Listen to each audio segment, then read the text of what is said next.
ദാവീദ് രാജാവ് തെറ്റ് ചെയ്തപ്പോൾ അത് തെറ്റാണെന്ന് പറയാൻ, അത് രാജാവ് തന്നെയാണ് ചെയ്തതെന്ന് പറയാൻ നാഥാൻ പ്രവാചകൻ മുൻപോട്ട് വന്നു. അങ്ങനെ തെറ്റ് ചൂണ്ടിക്കാണിച്ചപ്പോൾ ദാവീദ് രാജാവ് ഏറ്റവും താഴ്മയോടെ ദൈവസന്നിധിയിൽ നിലവിളിച്ചു. തൻ്റെ തെറ്റ് താൻ തിരിച്ചറിയുകയും, തെറ്റിപ്പോയി ദൈവമേ എന്ന് പറഞ്ഞ്, നിന്നോട് തന്നെ ഞാൻ പാപം ചെയ്തു ദൈവമേ എന്ന് പറഞ്ഞ് ദൈവത്തിൻ്റെ സന്നിധിയിൽ കൃപയ്ക്ക് വേണ്ടി യാചിക്കുകയും ചെയ്തു. പ്രിയപ്പെട്ടവരെ, ദൈവമായിട്ടുള്ള ബന്ധം വിശുദ്ധമാണ്. ദൈവത്തോടു കൂടെയുള്ള യാത്ര വിശുദ്ധമാണ്. ഹാനോക്ക് ദൈവത്തോടു കൂടെ നടന്നു എന്ന് തിരുവെഴുത്തിൽ രേഖപ്പെടുത്തിയിട്ടുണ്ട്. ആ യാത്ര വിശുദ്ധമാണ്.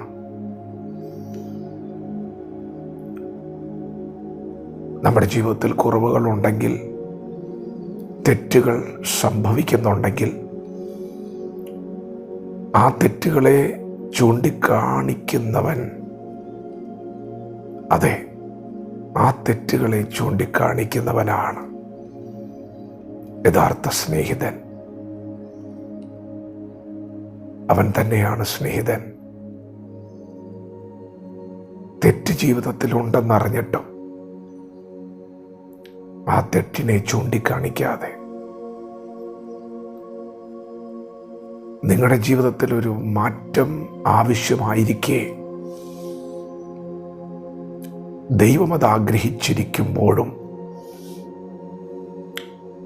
ആ തെറ്റ് വെളിപ്പെടുത്താതെ നിങ്ങൾക്കിഷ്ടമുള്ള കർണരസമാകുന്ന കാര്യങ്ങൾ പറയുന്ന പ്രവണത ചതിയാണ്. തെറ്റുകൾ ചൂണ്ടിക്കാണിക്കേണ്ടതുണ്ട്. സൗമ്യതയോടെ, സ്നേഹത്തോടെ ആ ശുശ്രൂഷ ചെയ്യേണ്ടതുണ്ട്. അങ്ങനെ ശുശ്രൂഷിക്കുമ്പോൾ മാത്രമേ ദൈവമായിട്ടുള്ള ബന്ധം നിലനിൽക്കുകയുള്ളൂ. ദൈവത്തിൻ്റെ ശുശ്രൂഷ അത് നമ്മെ ആശ്വസിപ്പിക്കുന്ന ശുശ്രൂഷ മാത്രമല്ല, നമ്മെ ചെത്തി വെടിപ്പാക്കുന്ന, പണിയുന്ന ഒരു ശുശ്രൂഷ കൂടിയാണ്. ശരീരത്തിൽ ഒരു മുറിവുണ്ടായാൽ ആ മുറിവ് പഴുക്കുന്നത് കണ്ടാൽ അതിലെ പഴുപ്പ് ഞെക്കിക്കളഞ്ഞ് ആ മുറിവ് കെട്ടുന്നതാണ് ശരീരത്തിന് നല്ലത്. ജീവിതത്തിൽ കുറവുകൾ കണ്ടെത്തിയാൽ അത് തിരുത്താൻ ഒരാളുണ്ടെങ്കിൽ ആ വ്യക്തി നമ്മുടെ നന്മ ആഗ്രഹിക്കുന്നവനാണ്. തിരുത്തപ്പെടാൻ നാം തയ്യാറാകണം. സകല മനുഷ്യരും കുറവുള്ളവരാണ്. നമുക്ക് എന്തെങ്കിലും ഒരു പൂർണ്ണത പറയാനുണ്ടെങ്കിൽ അത് ക്രിസ്തുവിൽ മാത്രമാണ്. യേശുവിൻ്റെ രക്തം നൽകിയ വിടുതൽ മാത്രമാണ്. അതുകൊണ്ട് പ്രിയപ്പെട്ടവരെ, നിങ്ങളുടെ കുറവുകളെ ഒരാൾ വെളിപ്പെടുത്തുന്നുണ്ടെങ്കിൽ ആ വ്യക്തി നിങ്ങളുടെ നന്മ ആഗ്രഹിക്കുന്നവനാണ്. നിങ്ങളുടെ കുറവുകളെ നിങ്ങൾ കണ്ടാൽ ദാവീദിനെ പോലെ ഏറ്റവും താഴ്മയോടെ തെറ്റ് സമ്മതിക്കുക.